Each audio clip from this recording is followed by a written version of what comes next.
Amém? Eu creio que em breve as muralhas dessa cidade cairão. Amém? Eu estava falando com a pastora que quando a gente partir daqui, com os estandartes, com o chofar, com a Torá à frente, nós iremos cantando essa música, né? Hashem deu a cidade e as muralhas cairão. Amém. Só o eterno, né? Só o eterno para fazer isso. Irmãos, como Francisco começou hoje de manhã,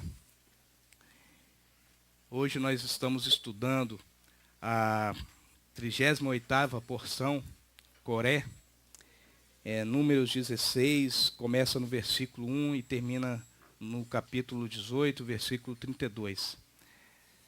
Essa paraxá é uma paraxá que são poucos versículos, são apenas 2 capítulos, mas é uma paraxá de uma profundidade que se for exaurir a sua profundidade, nós teremos que ficar aqui ao longo de diversos dias estudando-a. E quando eu estava estudando essa porção, a minha dúvida foi o começo. Por onde eu deveria começar a aprender? E aí, a pergunta que me veio foi a seguinte: temos nos apresentado diante de Elohim como obreiros aprovados? Esse foi o meu começo da minha aprendizagem. E é a pergunta que eu deixo para os irmãos de início.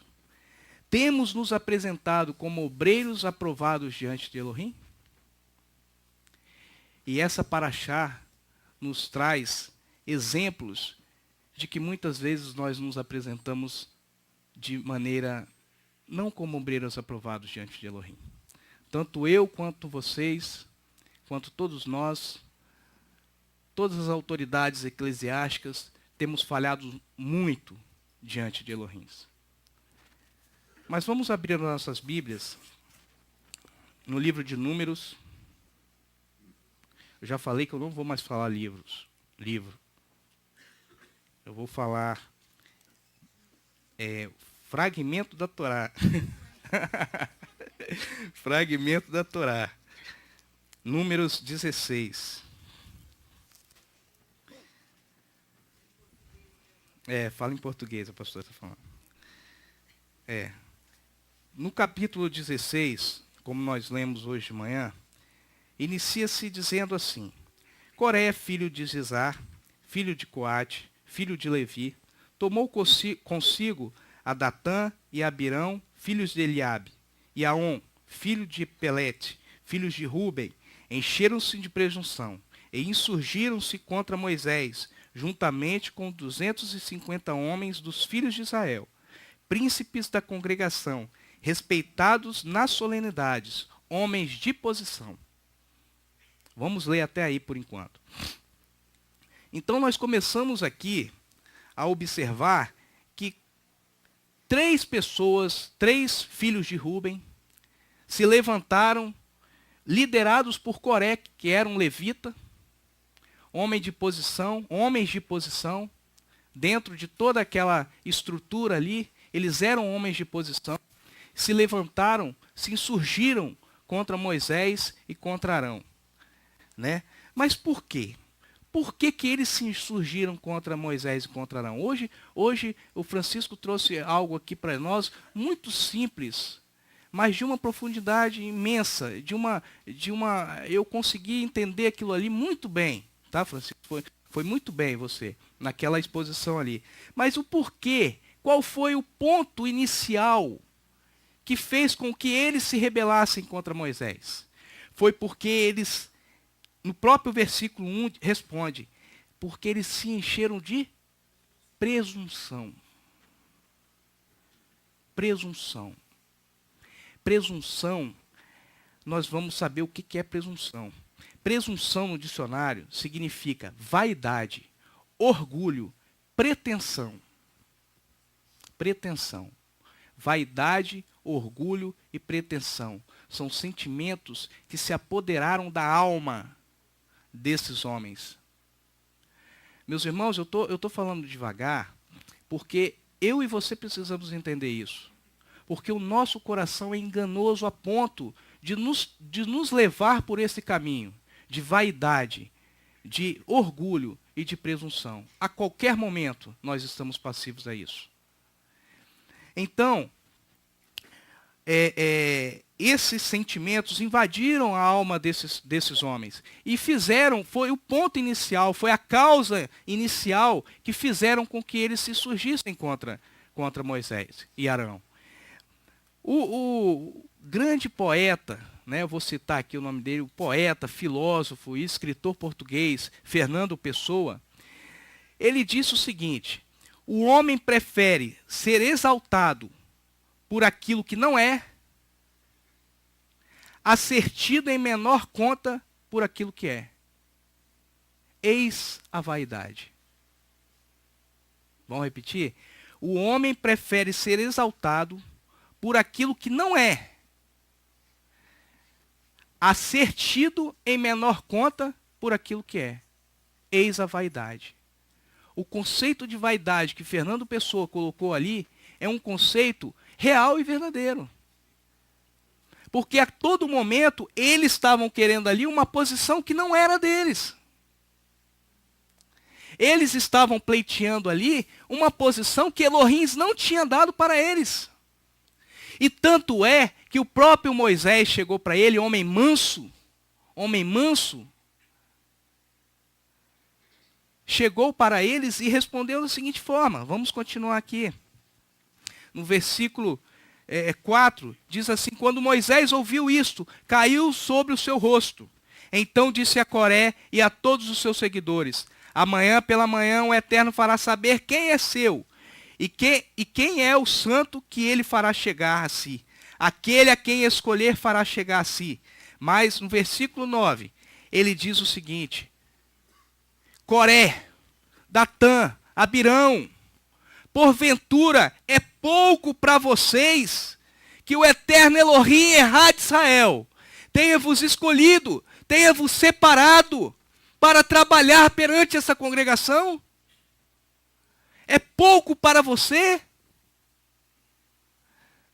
É pouco para você estar aqui agora, louvando e exaltando o nome do Todo-Poderoso? É pouco para você? É pouco para você assumir um ministério da Tzedaká? É pouco para você assumir um ministério, um serviço com as crianças? É pouco para vós? É isso que Moisés estava falando aqui. Para vos fazer chegar a si, a fim de fazer o serviço do tabernáculo do Eterno e estar diante da congregação para servi-la. É pouco para vós servir essa congregação? Mas quereis mais. Você quer estar no topo da cadeia. O homem tem essa presunção de querer estar no topo da cadeia. Nós temos que ser o melhor. Isso o mundo prega toda hora. Você tem que ser o melhor. E eu não estou dizendo que isso esteja errado, não. Eu acho que você tem que buscar sempre a perfeição. Em tudo. Mas você não pode usar isso para pisar no seu irmão, para passar por cima do seu irmão. Você não pode. Para desfazer a autoridade do outro, você não pode. E é o que o mundo prega. Você tem que ser o melhor. Haja o que houver. Passe por cima de quem você tiver que passar. Mas você tem que ser o melhor. Mas não é esse o princípio da Torá, irmãos. Não é esse o princípio da Torá. E no versículo 10 ele diz assim: ele te fez chegar a si e todos os teus irmãos, os filhos de Levi. Ele está falando diretamente com os levitas aqui. Diretamente com os filhos de Levi contigo. E também procurais o sacerdócio. Era pouco para Coré ser um levita. Ser da tribo de Levi. exercer as funções dos levitas, que os levitas exerciam, era pouco. Ele queria o sacerdócio. Por quê? Por status. Por ser mais honroso, ao ponto de vista dele. Porque ao ponto de vista de Elohim, todos são honrosos. Todos os serviços são honrosos. Todos os serviços são necessários para o tabernáculo, para a casa de Elohim, para funcionar. Como haverá sacerdote se não houver levita? Como haverá congregação se não houver aquele que limpa? Todos são importantes, mas Coré se encheu de presunção. Deixa eu beber uma água aqui, irmãos.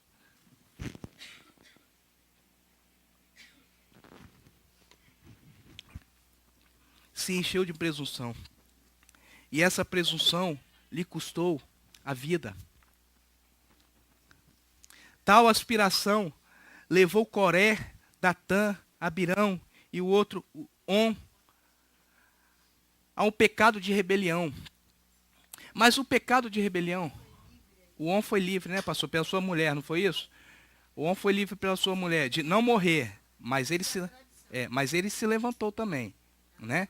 Ele foi livre depois, diz a tradição, a pastora está me corrigindo aqui, que diz a tradição que On foi livre pela esposa. Não, me ajudando aqui. Então, essa aspiração dos três levou eles à prática do pecado de rebelião. Mas o pecado de rebelião aqui, irmãos, não é simplesmente o levantar-se contra uma autoridade. Eu vou mostrar para vocês que o pecado de rebelião envolve outros pecados que se juntam e formam uma rebelião. Não é apenas você se levantar, eu me levantar contra a autoridade de Francisco, não é. Não é eu me levantar contra a autoridade da pastora, não é isso somente rebelião. Nós vamos ver aqui que outra forma de rebelião era murmuração. Era outra forma de murmuração, de rebelião. Então nós vamos ver outros tipos de pecados que também estão dentro de rebelião. Mas vamos continuar. Deixa eu passar aqui que eu esqueci de passar. Eu estou falando e esqueci de passar a folhinha. No versículo 11 do capítulo 16, está escrito o seguinte: pelo que tudo e todos os teus seguidores estáis congregados contra o Eterno. Ele está afirmando, Moisés está afirmando aqui, porque lá ele diz assim, lá no versículo 2, diz assim: e se insurgiram contra Moisés, juntamente com 250 homens, os filhos de Israel. Lá na frente Moisés vem falar que eles não estavam se insurgindo contra Moisés. Eles estavam insurgindo-se contra Adonai. Contra Adonai. E no versículo 11 diz isso: pelo que tu e todos os teus seguidores estáis congregados contra o Eterno. Quem é Arão? Para que murmureis contra ele? Quem é Moisés? Para que murmureis contra ele? Quem é Francisco? Para que murmureis contra ele? Quem é Léo? Para que murmureis contra ele? Mas quando há uma murmuração, a murmuração está sendo direcionada a Elohim. Por quê? Porque Moisés aqui ele tinha certeza de que a ordenação da autoridade dele não foi dada por homem, mas foi dada por Elohim. Moisés tinha essa certeza. Moisés tinha essa certeza. Vamos lá em 1 Samuel 8.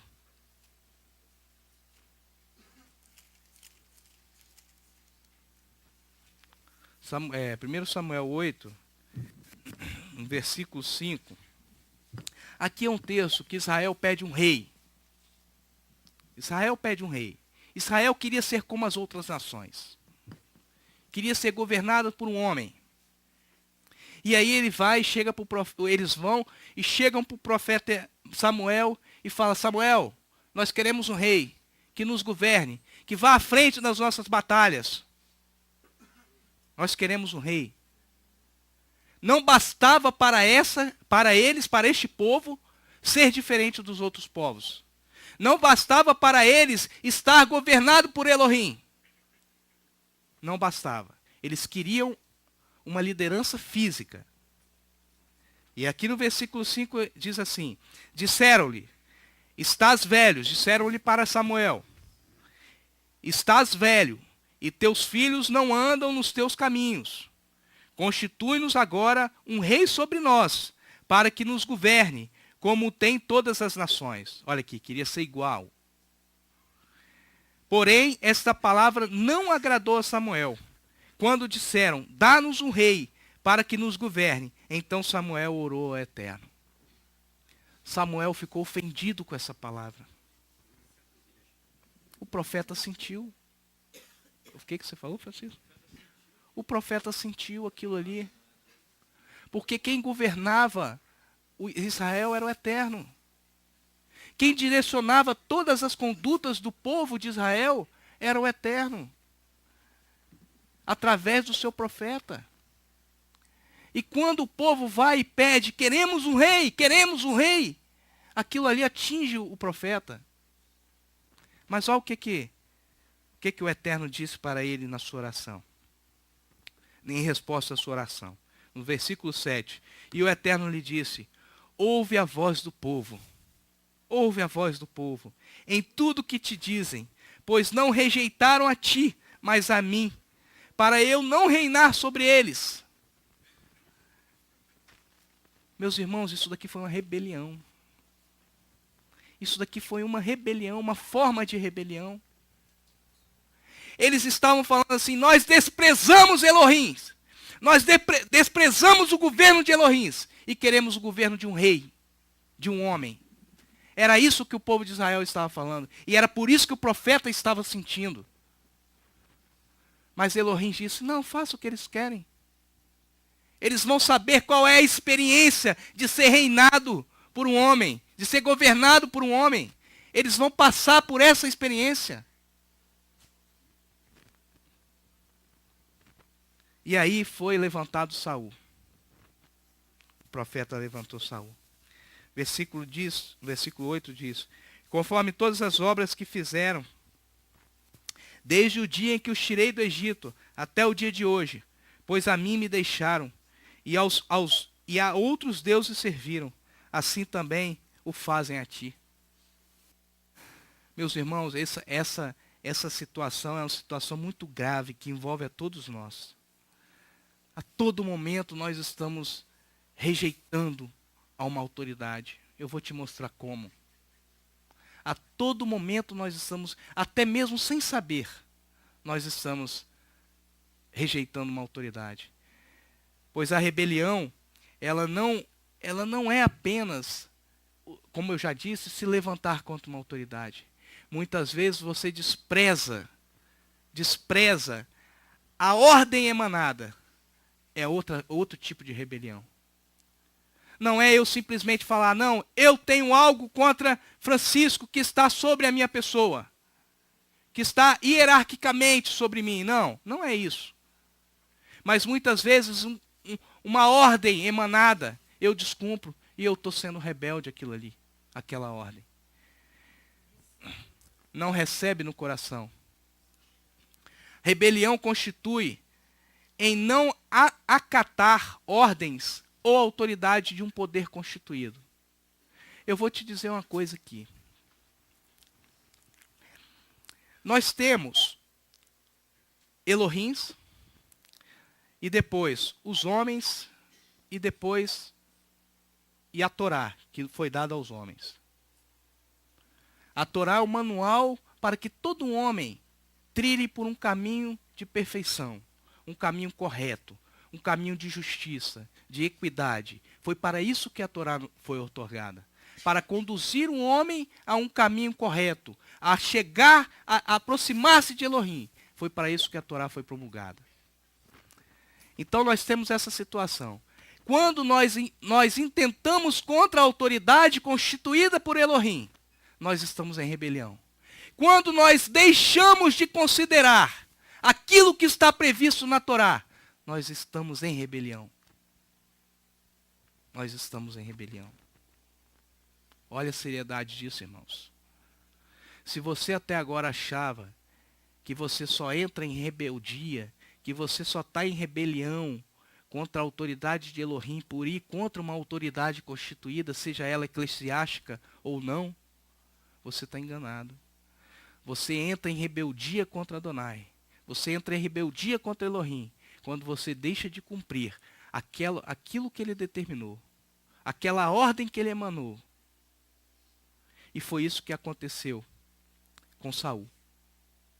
Vamos lá em 1 Samuel 15.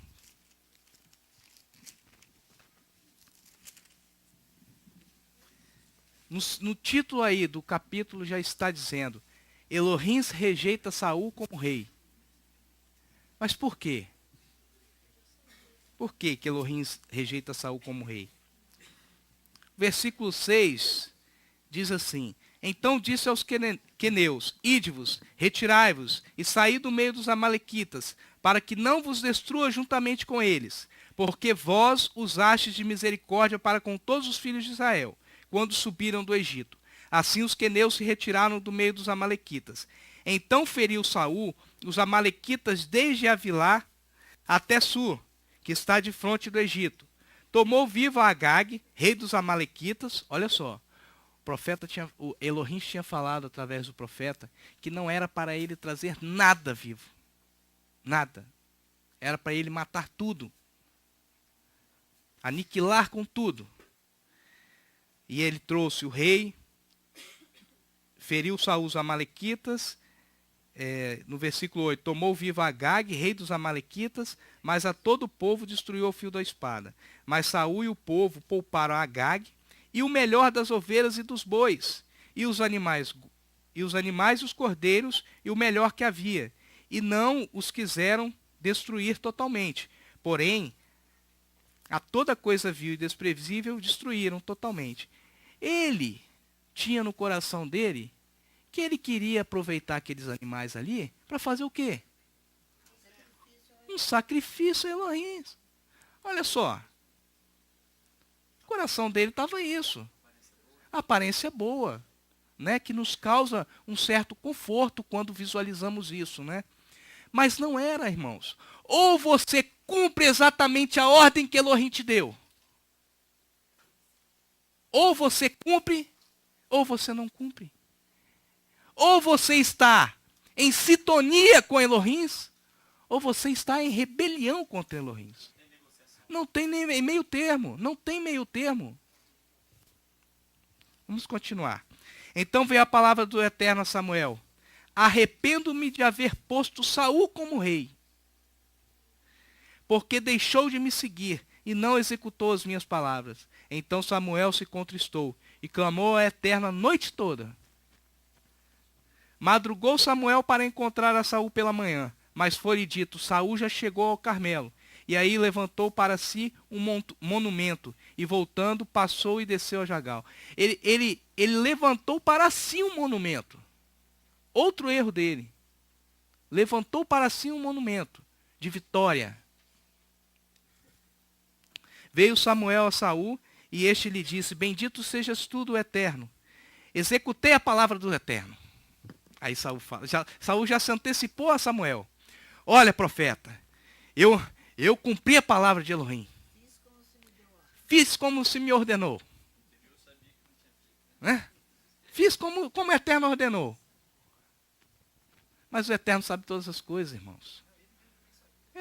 Ele sabia também. Mas disse Samuel: Então, que balido de ovelhas é este nos meus ouvidos? Das ovelhas. Que mugido de bois é este que ouço? Respondeu Saul: Os soldados os trouxeram. Aí jogaram a culpa nos soldados. Os soldados trouxeram. Pouparam o melhor das ovelhas e dos bois para oferecer ao Eterno teu Elohim. Não era dele, não. Para oferecer ao Eterno teu Elohim.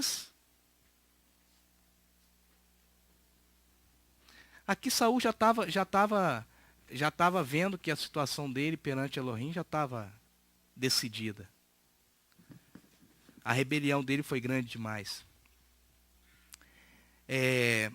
Versículo 16. Então disse Samuel a Saul: espera, e te declararei o que o Eterno me disse essa noite. Respondeu-lhe Saul: fala. Disse Samuel: porventura, sendo tu pequeno aos teus próprios olhos, não foste feito cabeça das tribos de Israel? Não basta você ser levita? Você quer também um sacerdócio? Você viu como tem ligação uma pergunta com a outra? Aqui Samuel pergunta, qual versículo? 17. Disse Samuel: porventura, sendo tu pequeno aos teus próprios olhos, não foste o cabeça das tribos de Israel? Não te ungiu o eterno rei de Israel? Tipo assim, por que não cumpre o que o Eterno está te falando? Fala, irmã.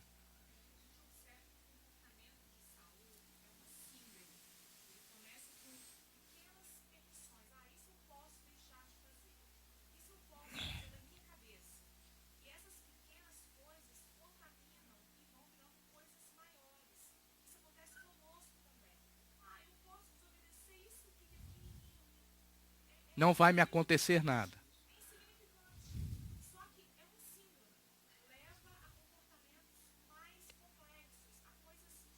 Mais profundos. Amém. Versículo 18. Enviou-te o Eterno a este caminho e disse: vai e destrói totalmente esses pecadores, os amalequitas, e peleja contra eles até que sejam aniquilados. Porque não destes ouvidos à voz do Eterno. Antes te lançastes ao despojo e fizeste o que era mal aos olhos do Eterno. Disse Saul a Samuel: pelo contrário, dei ouvidos à voz do Eterno. Eu caminhei no caminho pelo qual o Senhor me enviou, querendo enganar o profeta.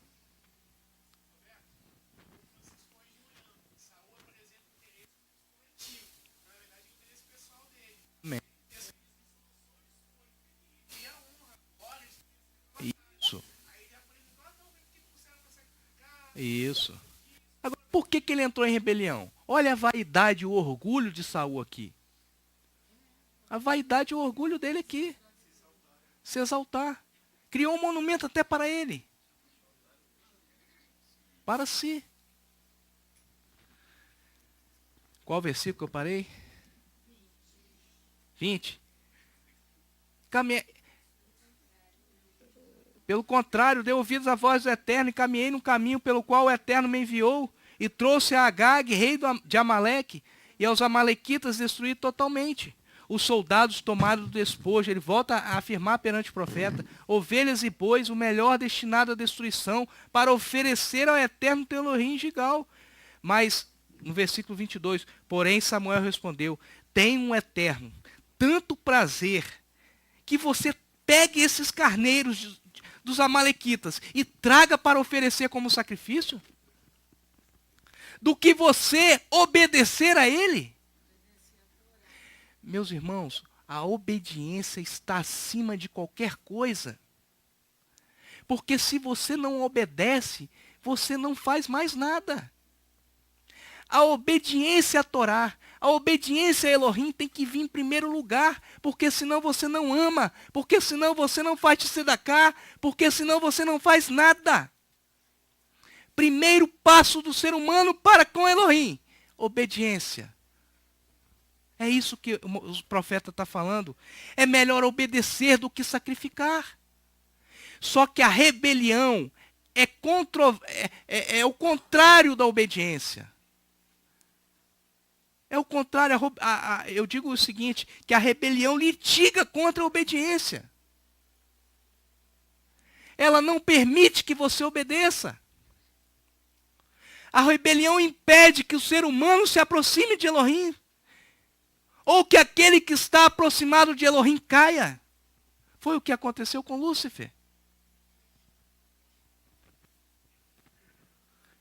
Aí no versículo 23 ele diz, no versículo 22, tem o Eterno tanto prazer em holocausto e sacrifício, como que se obedeça a sua palavra.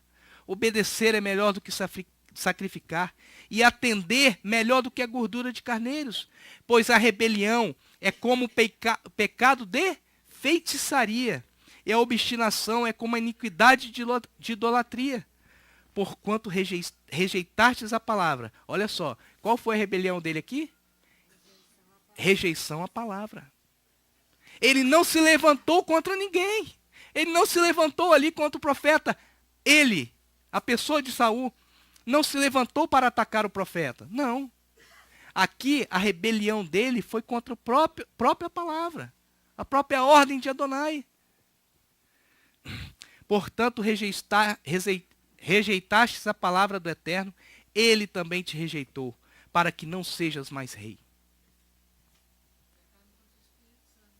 Pecado contra o Espírito.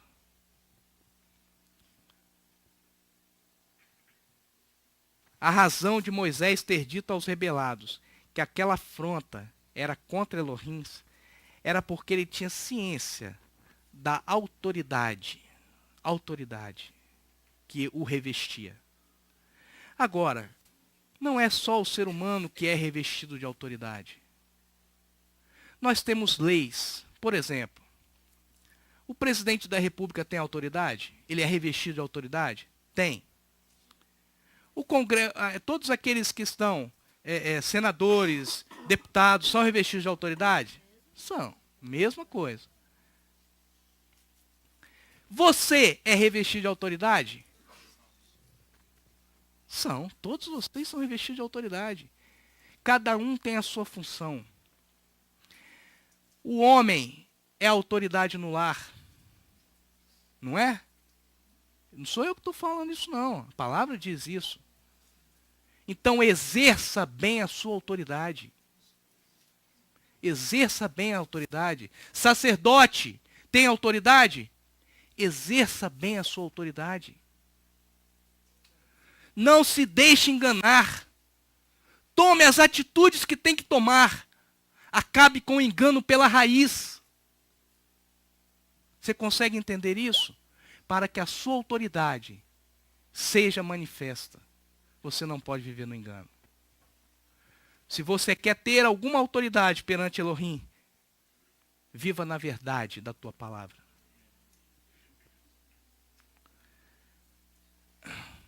Agora, outra coisa que tem autoridade. As leis, o código, a Constituição, tem autoridade? Tem autoridade. Mas não é ser humano. Não é verdade? A Torá não é um ser humano, mas ela tem a sua autoridade. E a maior autoridade que nós temos é a Torá. Pode se levantar sacerdote, pode se levantar levita, pode se levantar pastor, pode se levantar obreiro que for. A maior autoridade é a Torá. Se ele não for retilíneo com a Torá, ele perde a sua autoridade. Porque ele só encontra autoridade se ele estiver baseado na Torá. Deuteronômio 17. Muito bem. Não. João Batista, ao falar sobre a autoridade de Yeshua HaMashiach, ele disse um versículo que todos nós conhecemos. João 3:27. Diz assim: o homem não pode receber coisa alguma se do céu não lhe for dado. Toda a autoridade que eu e você temos, irmãos, é dada pelo Eterno. É dada pelo Eterno.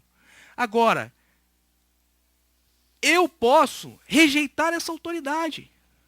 Eu posso me rebelar e desfazer e acabar com essa autoridade. É isso que a Paraxá está nos ensinando. Se eu sou um sacerdote e eu tenho uma autoridade de ser um sacerdote, que eu esteja exercendo essa autoridade à luz da Torá. Porque se assim eu não fizer, se eu me rebelar contra o que está na Torá, eu vou perder essa autoridade de sacerdote. Vocês estão conseguindo entender isso? Se eu viver no engano, ou deixar que outro me engane sabendo que eu estou sendo enganado, eu estou indo contra a Torá. E eu vou perder a minha autoridade de sacerdote. É muito sério isso. Então todos nós, a todo momento, estamos caindo em rebelião contra o Eterno. Oi, pastor, pode falar aí. Tá ligado, não? Não, tá não. Acho que tem que apertar o botãozinho aqui. Tá apertado.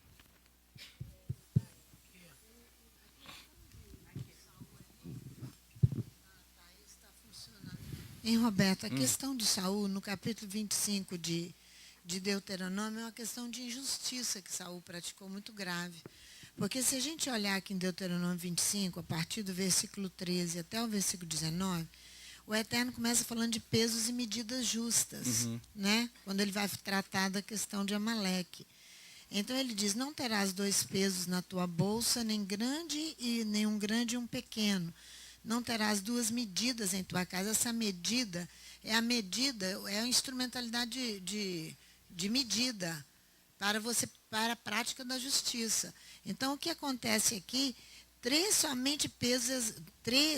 terá somente pesos exatos e justos, medidas exatas e justas, para que se prolonguem os teus dias na terra que o Eterno teu Elohim te dá. Por que ele foi injusto? Porque ele não observou essas medidas aqui, que o levaram a grande, esses instrumentos de medida que o levaram a grande injustiça. A injustiça cometida contra Israel. Não é não? Porque ali Amaleque se levanta contra Israel de graça para uma guerra contra Israel. E Moisés vence aquela batalha. E Elohim determinou que porque Amaleque representa todas as nações que se levantam contra Israel. Então Saul tinha a obrigação como rei, ele conhecia a Torá. Então o que ele feriu foi não saber utilizar o instrumento de medida que é a Torá. É por ela que se faz o julgamento, é pela lei. Então, aqui a prática da injustiça que ele cometeu com Israel e com Elohim que agravou a situação dele. Muito, muito. É porque então ele vem dizer, pois o Eterno Deus abomina todo aquele que pratica tal injustiça. No versículo 16 do capítulo 25. Olha aqui, de Deuteronômio. Ele diz, pois o Eterno teu Elohim abomina todo aquele que pratica tal injustiça. Então a questão de Saul se encontra toda na injustiça. Porque ele não sabe utilizar o instrumento de medida. E porque nós temos os instrumentos de medida para a prática da justiça, senão eu vou ser injusto. Porque a minha medida, ela é humana. Por isso que toda a justiça dos fóruns, dos juízes aí, elas acabam injustas. Consideradas injustas. Porque eles não conhecem o interior da pessoa. Então, quando você começa com os instrumentos de medida, para uma medida correta, que é a oração, como o Francisco ensinou hoje pela manhã, né? O altar de incenso, o jejum, a Torá, é instrumento de medida. Não é? A tzedakah, tudo isso é instrumento de medida. Então, o problema de Saul aqui se agravou por causa da injustiça que ele praticou com Israel e com Elohim. Não, deixou de cumprir ele preceitos da deixou Torá. de cumprir, né? Como o rei que ele era sobre a nação, o peso sobre ele foi muito maior, porque ele exercia uma autoridade tremenda sobre todo um povo. Elohim o constituiu. Isso aí. Quanto maior a autoridade, maior é o pecado, maior é a queda. Mais grave. É a questão. A questão ali era com os amalequitas. Isso. Aqui com Agag. Exatamente. Então. Ele ali sustenta a vida de Agag porque ele queria um relacionamento, interesse, político, um relacionamento político, né, com a outra nação. E Elohim mandou destruir tudo pela injustiça que Amaleque já havia. Olha aqui no texto, ó. Ele diz aqui, como te surpreendeu no caminho, versículo 18.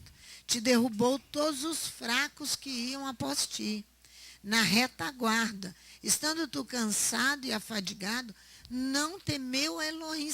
Quem não temeu? Amaleque que não temeu. Aí Saul poupa a misericórdia. No versículo 19 tem a ordem de apagar os amalequitas. No versículo 19.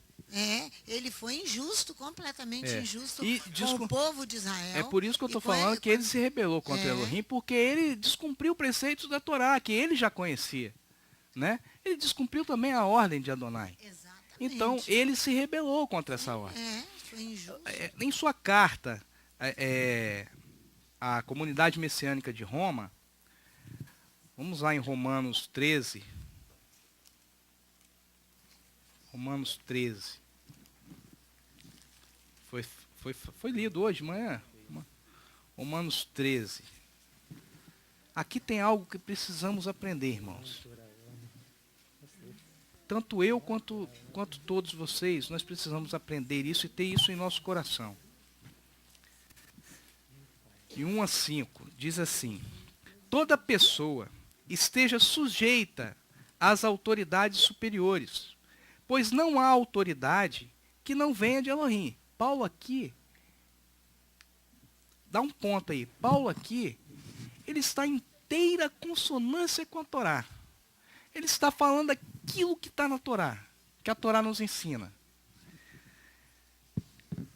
Pois não há autoridade que não venha de Elohim. Tá? Paulo está em consonância com a Torá aqui. As autoridades que há foram ordenadas por Elohim. Eu não tenho autoridade que não seja emanada por Elohim. Eu tenho autoridade que se rebela contra Elohim. Ok? Toda autoridade, é isso que Paulo está falando aqui. Toda autoridade vem de Elohim. Elohim é o que rege o mundo. Elohim rege a terra. A vontade dele que prevalece. Não é a do homem. Não é a do homem. Então, se há um que ocupa um cargo público, se há um que foi permitido por Elohim. Se o povo estava pedindo rei, foi permitido por Elohim. De vontade. É isso aí, muito bem falado, Francisco. Permissão não é a mesma coisa que vontade. Tá? Não é vontade de Elohim que o nosso Brasil esteja do jeito que está. É? Não é. Não é vontade do Pai que esteja um monte de mendigos aí jogados pela rua. Não é. Mas todas as coisas Elohim rege. Tudo é regido por ele. Se você não crê nisso, você não crê na Torá. Você não crê na Torá. Tudo é regido por ele. Então aqui, Paulo está falando justamente disso. As autoridades que há foram ordenadas por Elohim. Por isso, quem resiste à autoridade, resiste à ordenação de Elohim. E os que resistem trarão sobre si mesmos a mesma condenação.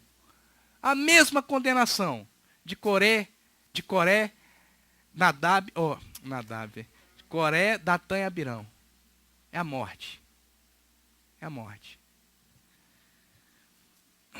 Pois os magistrados, olha aqui ele já vem trazendo a figura de um homem público. De um homem público. Ele trouxe a figura do juiz. Olha aqui o que ele fala. Paulo é didático ao explicar isso daqui. Ele fala assim, ó, pois os magistrados não são terror para as boas obras, mas para as más. Queres não temer a autoridade deles, dos magistrados? Faça o bem. Porque se você faz o bem, você não há o que temer. Correto? É lógico isso. Então, se a autoridade que foi constituída ali para condenar aqueles que erraram, só vão condenar aqueles que erraram. Se a autoridade se colocar numa situação além do que aquela que ele deveria estar, ele que vai atrair sobre ele a culpa. Se eu sou um juiz e julgo além do que deveria julgar, a culpa vai recair sobre mim. Nós vamos chegar aqui no capítulo 18 da nossa Paraxá. Que ali você está trazendo, aqui nós estamos trazendo geral, para todos. Mas no capítulo 18 da Paraxá, está se falando da autoridade dos sacerdotes e dos levitas especificamente. Nós vamos chegar lá. Deixa eu acabar de ler aqui. Pois faz o bem e terás louvor dela, pois ela é ministro de Elohim para teu bem. Mas se fizeres o mal, teme, pois não traz debalde a espada. Ela é ministro de Elohim, agente da ira para castigar e que praticam... Não, pera aí, irmãos. Eu estou lendo rápido aqui. Ela é ministro de Elohim, agente da ira para castigar o que pratica o mal. Portanto, é necessário que lhes estejais sujeitos, não somente por causa do castigo. Vamos entender isso direitinho, porque é isso que é o principal dessa frase aqui, é isso daqui.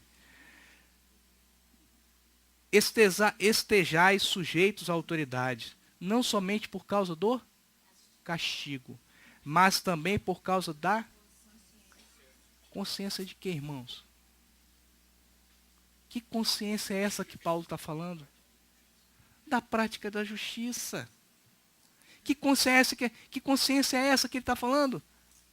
A consciência que você aprendeu que você tem que ter diante da Torá.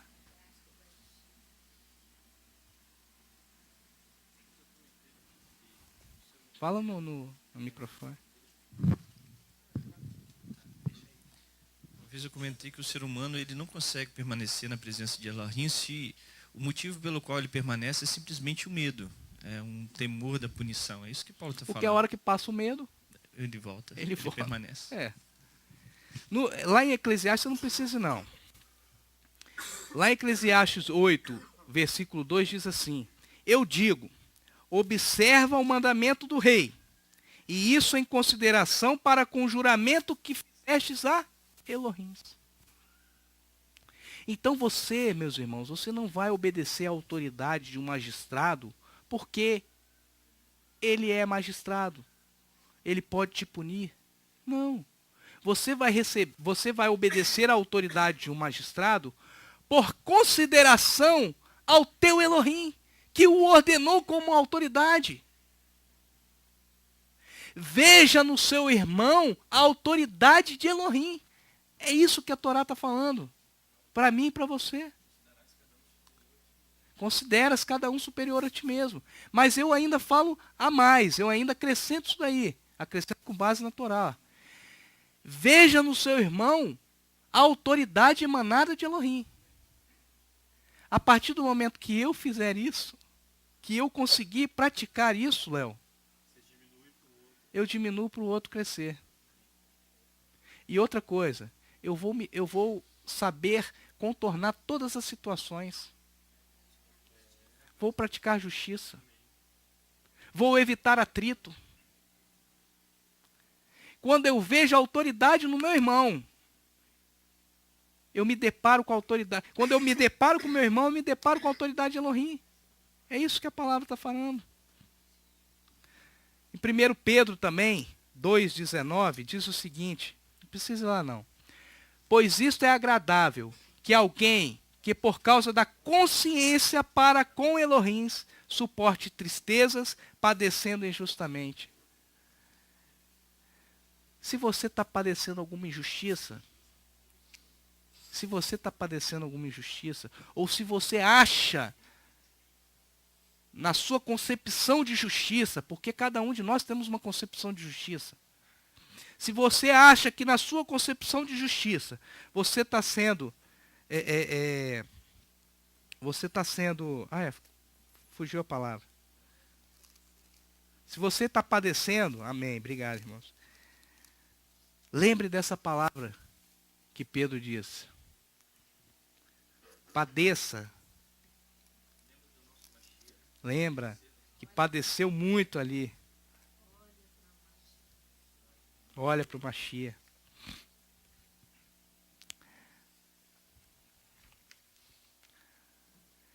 Agora, nós vamos ver a situação do capítulo 18 de Levíticos. Quando deparamos, de Números, perdão. Quando nos deparamos com a situação daqueles que exercem autoridade.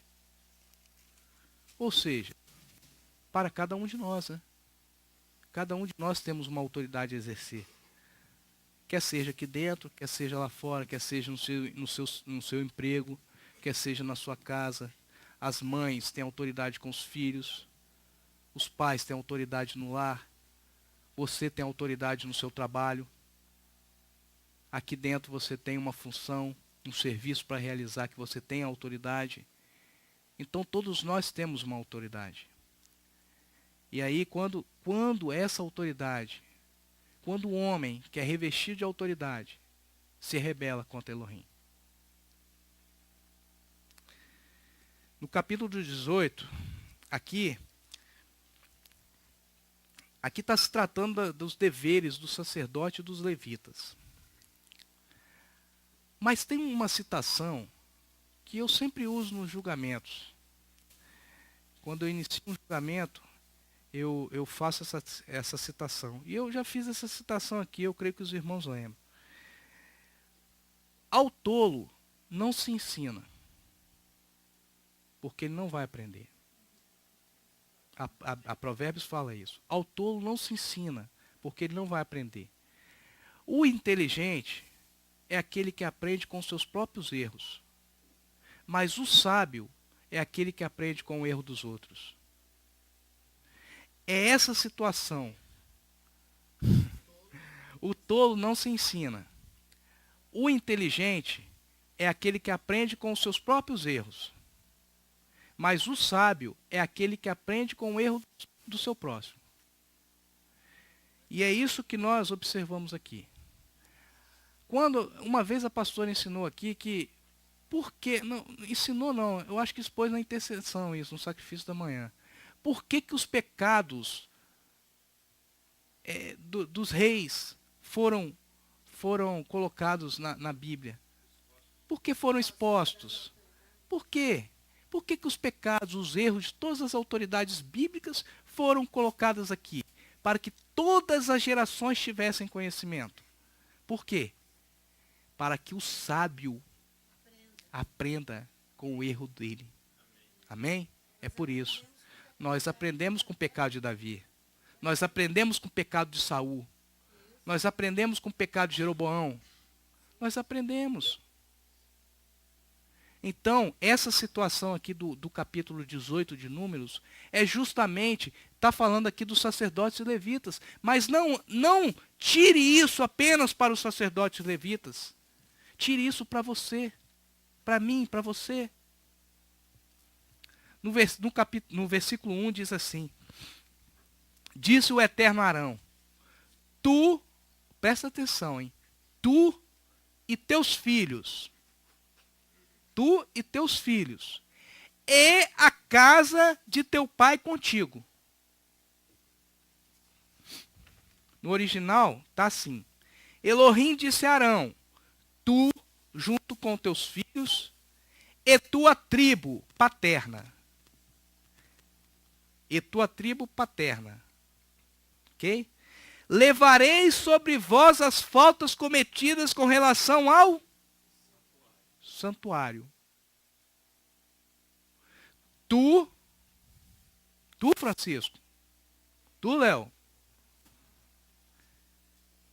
teus filhos e a tua casa paterna, que era a tribo de Levi. A tribo de Levi. Levarás consigo as faltas. No mais próximo do original está assim: fará expiação. Levar as faltas. Fará expiação. Pelo quê? Em relação ao santuário. Vamos entender isso melhor. Vamos supor que isso daqui, onde nós estamos, esse local onde nós estamos, seja um santuário. Né? Naquela época o santuário era físico ali, né? Vamos supor que isso daqui seja o santuário. As faltas cometidas aqui seriam expiadas por quem? Pelos sacerdotes, pelos levitas, não é isso? Pelos filhos e por toda a tua casa ali. Não é isso? É isso que está falando a Torá. Vamos continuar. Tu, agora, ele tira a casa paterna. Observe aí no texto que ele tira a casa paterna. Agora, tu e teus filhos contigo levareis sobre vós as faltas do vosso sacerdócio. Vosso sacerdócio. Observaram isso? Tirou-se a casa paterna. Agora, você vai levar sobre si, você vai fazer a expiação sobre as faltas do vosso sacerdócio, da autoridade que está sobre você, daquilo que você deixou de praticar, como autoridade constituída por Elohim. Como se faz a expiação hoje, pastora? Responde. Ah, você está perguntando? Como fazemos a expiação hoje? Eu pensei que a senhora queria responder. Não. Ah. Não, como se faz expiação hoje? Hoje nós temos mais de um tipo de como fazer expiação, pelo menos do que eu entendo. Eu posso fazer uma expiação hoje, se fazer perdoar, através das intercessões, do sacrifício da manhã e da tarde, né? Que essa é a primeira e a coisa assim mais obrigatória que você tem que fazer, o sacrifício da manhã e da tarde. E a restituição, quando você defrauda alguém, além de você se fazer perdoar, você tem que fazer uma restituição. Você, para mim, esse ato de restituição ali, isso para mim, tá, pastor? Eu não estou falando que está certo, não. Mas eu estou falando assim, que este ato de expiação, que este ato de restituição, para mim é um ato expiatório. Porque além, eu defraudei a mais. Eu estou restituindo vezes mais. Expiação. Para mim é um ato expiatório. Eu sei que tem outras correntes que não consideram isso, né? Mas né? É muito amplo. Ela me colocou, ela me apertou agora aqui, né?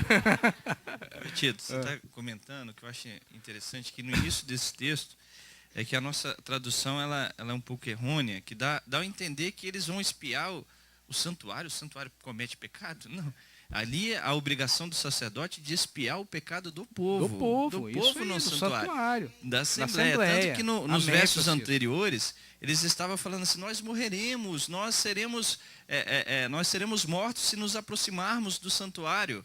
Aí logo depois Elohim fala da obrigação do sacerdote de espiar o pecado do povo para que ele tenha acesso ao santuário, porque o santuário foi feito para o homem, para que ele possa se elevar espiritualmente e alcançar a verdadeira essência que está no nosso Criador. Isso aí. Então aí depois ele fala do sacerdócio. Você me deu um gancho agora.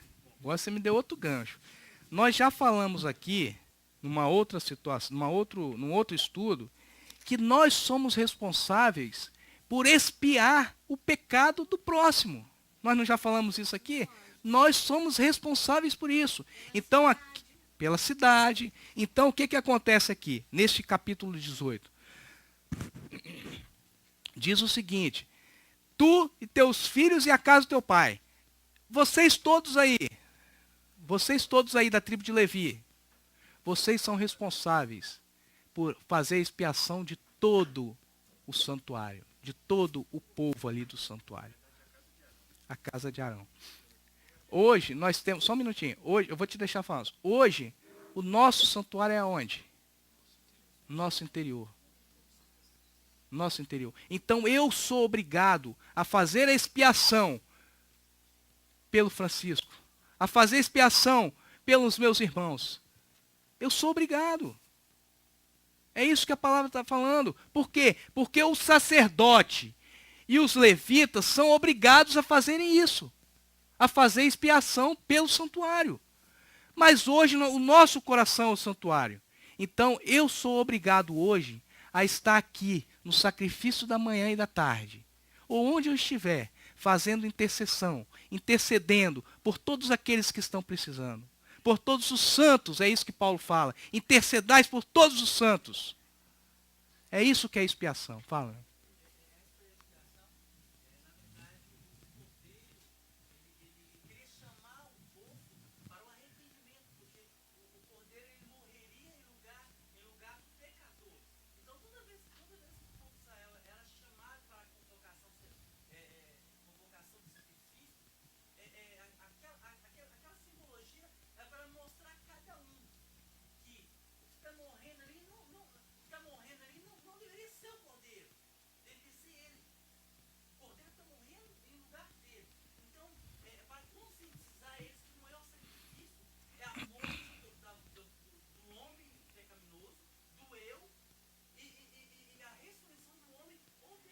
Amém.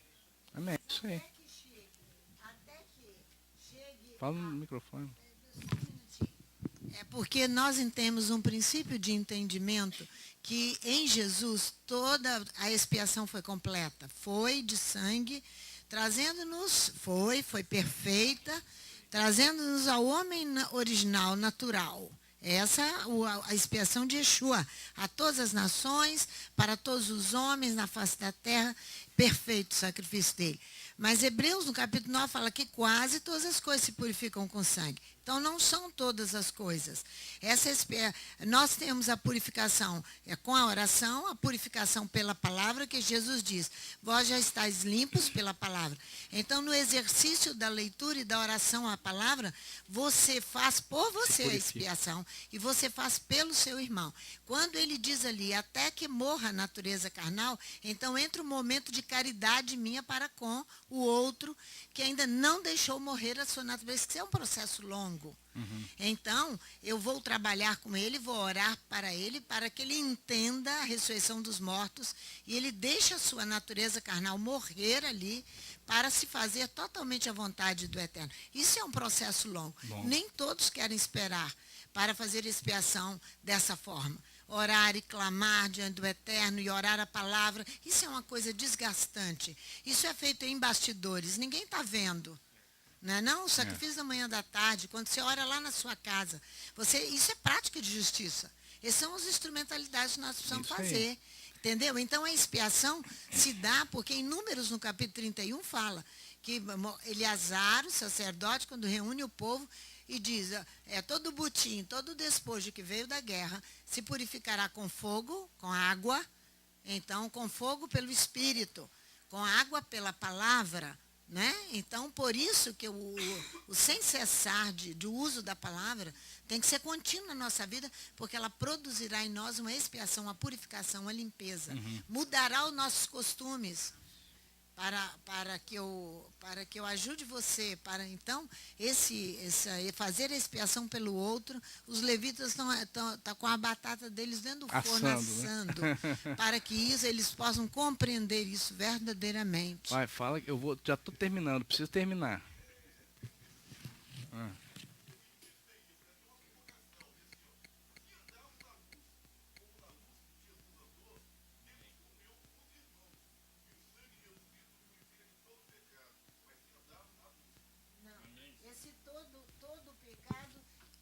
Meu irmão, todo aí, tem alguma coisa na nossa tradução, porque Hebreus não concorda com isso. Hebreus fala, quase todas as coisas se purificam com sangue.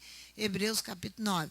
Então, nesse todo pecado, o cristão se acomodou em todo pecado. Então, vamos nos acomodar. Jesus fez tudo, eu já não preciso mais da participação do sacrifício da manhã, exigido em Números no capítulo 8, obrigatório para todos, pequenos e grandes, pequenos e fortes, pobres e ricos, e fácil acesso a todos. Se você não pode vir aqui, você o faz em casa. É uma forma de expiação. É a oração. Então, porque Jesus fez tudo, foi essa acomodação que o mundo cristão entrou e que está nessa situação catastrófica que nós encontramos aí. Não é verdade? É verdade. Que o mundo cristão entrou por se acomodar a esse versículo, todo o pecado. Então, os artistas da televisão estão lá nessas novelas loucas da Rede Globo, né? O canal de entretenimento. Aí diz assim, o sangue de Jesus tem poder. Esse é um chavão, irmãos. Virou um chavão. Virou um chavão horrível, não é não?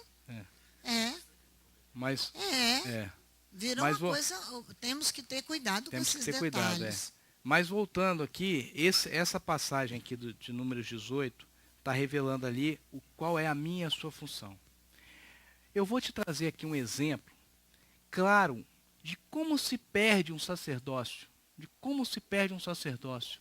por não obedecer, por não se atentar para isto aqui, ó, que está no versículo 18 que nós acabamos de ler. Essa expiação aqui, ó. Hoje eu fui entender isso, pastora. Hoje eu fui entender o que faltou em Eli. O que faltou em Eli. Lá em 1 Samuel 2.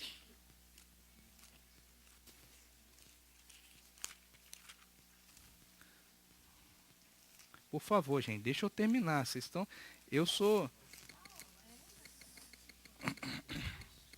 Não, porque já está o horário, já está... 1 Samuel 2. Vamos começar ali no versículo 12, depois nós vamos pular para o 17. Só para entender. eram os filhos de Eli, filhos de Belial. Não conheciam o Eterno. Eli era quem? Sacerdote. Da linhagem sacerdotal. De Arão, sacerdotal. Os filhos deles tinham que ser o quê? Sacerdotes. Mas eles não conheciam o Eterno. Não. Belial é homem mau, que aqui não tem o Eterno no coração. Ímpio, né? Eu não sei assim ao certo o que é. No versículo 17 diz assim: era muito grande o pecado desses homens perante o Eterno, pois desprezavam a oferta do Eterno. 22. Ora, Eli, que já era muito velho, ouvia tudo que seus filhos faziam a todo Israel, e como tinham relações com as mulheres que serviam à porta da tenda da congregação. Olha o tamanho pecado, irmãos. A porta da tenda da congregação.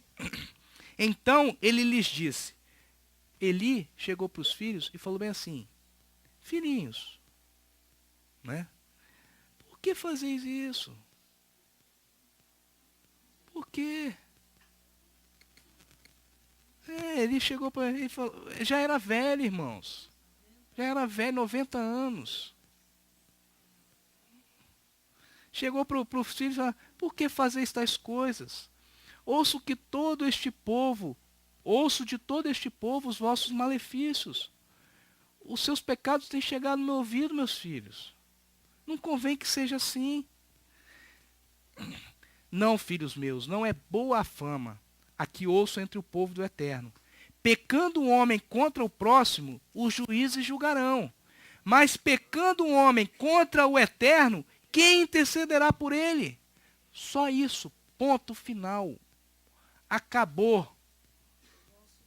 Eli só falou isso. Só falou isso. Qual foi o erro de Eli? Não, ele só ele falou isso. Mas qual foi o erro de Eli? Faltou ali expiação para o pecado, faltou ali se fazer perdoar, faltou ali um convencimento dos filhos, o arrependimento, uma techuvá. Se não arrepende, Tira de lá, manda embora. O que não pode é o santuário ser profanado. Olha o que está escrito no capítulo 18 de Números. Tu e teus filhos contigo levareis sobre vós as faltas do vosso sacerdócio. É isso. Ele perdeu o sacerdote dele por isso. Ele estava levando ali, quando ele perdeu o sacerdócio dele, ele estava levando ali a falta do sacerdócio dele. Ele não deu continuidade. Não deu continuidade. Olha a gravidade, pai. Olha a gravidade do seu sacerdócio, pai. Você tem que dar continuidade a uma geração sacerdotal.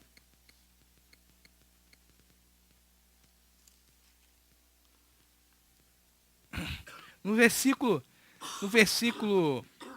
30, diz assim: portanto, diz o Eterno Elohim de Israel, na verdade, eu tinha dito lá atrás que a tua casa e a casa de teu pai andariam diante de mim perpetuamente, sendo sacerdote.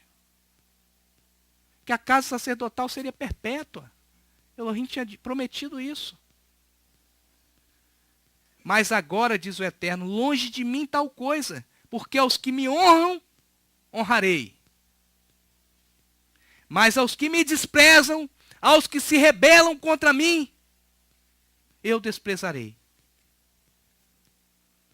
Vem dias em que cortarei o teu braço, e o braço da casa de teu pai, para que não haja mais velho algum na sua casa, e verás o aperto da morada de Elohim. Embora o bem será feito a Israel, não haverá por todos os dias velho algum em tua casa. Olha só que maldição. O que sobreviverá a teus 2 filhos, Alfonia e Afinéias, te será por sinal. Ambos morrerão no mesmo dia. Pesos e medidas justas. A Torá não é brincadeira, irmãos. Ou você obedece ou... Ou há o castigo. É. Eu suscitarei para mim um sacerdote fiel. Eu suscitarei para mim um sacerdote fiel. Imediatamente vem a providência, Roberto. De quem nós estamos falando aqui, irmãos? De quem que Elohim estava falando aqui? Que ele suscitará um sacerdote fiel. Machia. É o Machia. Eu suscitarei um sacerdote fiel, que fará segundo o que está no meu coração, que fará segundo o que está na Torá. E na minha mente, e eu lhe edificarei uma casa duradoura. Hoje toda essa casa aqui está aqui durando por causa de Yeshua HaMashiach. Hoje eu e você estamos aqui por causa de Yeshua HaMashiach. O sumo sacerdote. E ele veio da tribo de quem? De Judá. Por quê? Porque a casa de Levi parou. A tribo de Levi parou. Eu aprendi isso hoje, pastor. Aprendi isso hoje, você acredita? A casa de Levi parou. Eu acabarei com essa casa aqui, suscitarei um sacerdote. Ele está falando aqui em Samuel. Não, pastor, não estou falando que o sacerdote acabou, não. Eu estou falando que a casa de Levi aqui, o sacerdote não vem mais só da casa de Levi. É isso que eu estou falando. Hoje nós temos um sacerdote, mas não precisa ser Levi, da tribo de Levi. E Yeshua não era da tribo de Levi, foi sumo sacerdote. Vocês estão entendendo o que eu estou falando? Eu não estou falando que acabou a tribo de Levi. Isso. O Eterno que está falando aqui, não sou eu. Só que eu sempre vi esse versículo, esse texto aqui, de uma outra forma. E hoje eu vi com essa profundidade. O Eterno está aqui, está falando por causa de Eli. Eli, eu tirarei dessa casa a função sacerdotal e eu suscitarei um sacerdote fiel e verdadeiro. E através dele, quantos sacerdotes são levantados? E essa palavra foi confirmada em Salomão. Olha quantos milhares e milhares de anos. Para finalizarmos, irmãos. Para finalizarmos. Eu volto à pergunta inicial. Temos sido obreiros aprovados diante de Elohim? Temos obedecido à autoridade da Torá?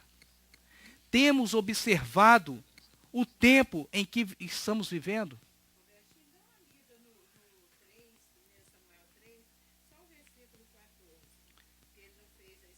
Eu vou falar o 12. Vou ler do 12. Naquele dia suscitarei contra ele tudo que tenho falado a respeito da casa. Começarei da sua casa. Começarei e cumprirei. Pois 13 agora. 3:13. Pois já lhe disse que julgarei a sua casa para sempre, pela iniquidade que ele bem conhecia. Seus filhos e se fizeram execráveis, e ele não os repreendeu. Portanto, jurei à casa de Eli, que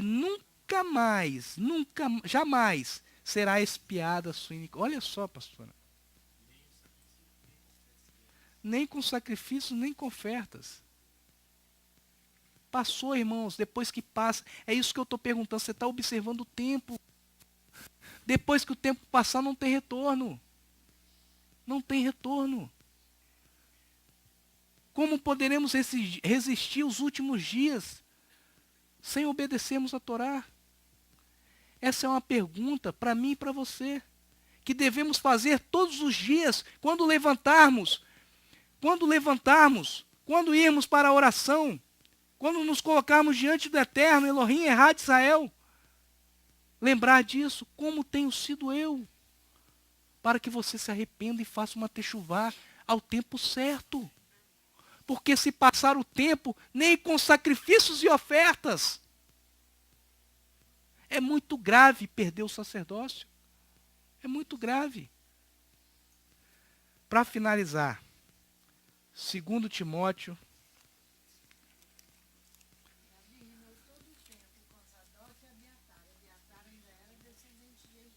De Eli.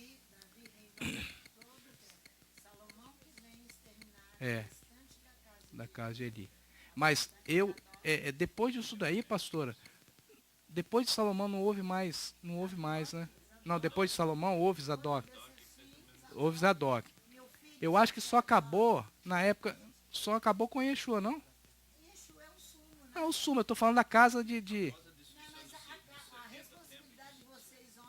Não, eu estou falando da casa de Levi. Falando da casa de Levi. Porque Yeshua não veio da tribo de Levi. Segundo Timóteo 2:14. 2:14. Lembra-lhes estas coisas, ordenando-lhes diante do Eterno, que não tenham contendas de palavras, que para nada aproveitam, exceto para subversão dos ouvintes. Procura-se apresentar-te a Elohim aprovado, como obreiro que não tem o que se envergonhar, que maneja bem a palavra da verdade, a Torá da verdade. Evita os falatórios inúteis, porque produzirão maior impiedade. Versículo 22. Foge também dos desejos da mocidade e segue a justiça, a fé, o amor e a paz, com que, com o coração puro, invocam o nome do Eterno. Amém? Que o Eterno nos abençoe, que o Eterno nos guarde, que o Eterno traga a cada dia mais entendimento à tua palavra, para que não venhamos a proceder impiamente, como procederam alguns homens que perderam seu sacerdócio. Amém. Amém. Deus abençoe.